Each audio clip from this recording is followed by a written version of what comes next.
Hello everyone, চলে আসছি নতুন একটা রেসিপি নিয়ে। আজকে রেশমি পরোটা বানাবো আলু দিয়ে। প্রথমেই আমি আলুগুলো সিদ্ধ করে ভালো করে গ্রেটারে ঘষে নিয়েছি যাতে সব কিছু সমান হয়। তো তারপরে আমি এখানটায় দিয়ে দিয়েছি ময়দা, আটাও ইউজ করতে পারো, যে যেমন খাও তেমন ইউজ করতে পারো।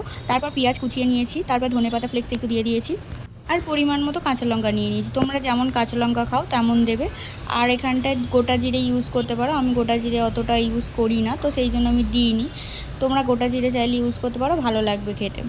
তারপর এখানে আমি ভালোভাবে মাখিয়ে নিয়েছি, নিয়ে তেল ওপরে দিয়ে দিয়েছি, দিয়ে আমি এখানটায় কিছুক্ষণ রেস্টের জন্য দেবো, আধ ঘন্টার জন্য। আধ ঘন্টা পর আমি রেস্ট থেকে তুলবো।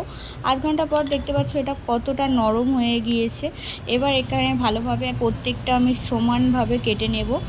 প্রত্যেকটা এমনভাবে কাটলে না প্রত্যেকটা সমান ডো তৈরি হয়, সেই জন্য আমি এরকমভাবে কাটবো।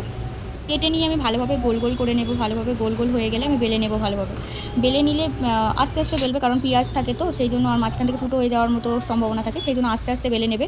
নিয়ে ভালোভাবে দুপার ভালোভাবে যখন হয়ে যাবে, দেখতে পাচ্ছ যে হয়ে গেছে, তখন তেল দেবে।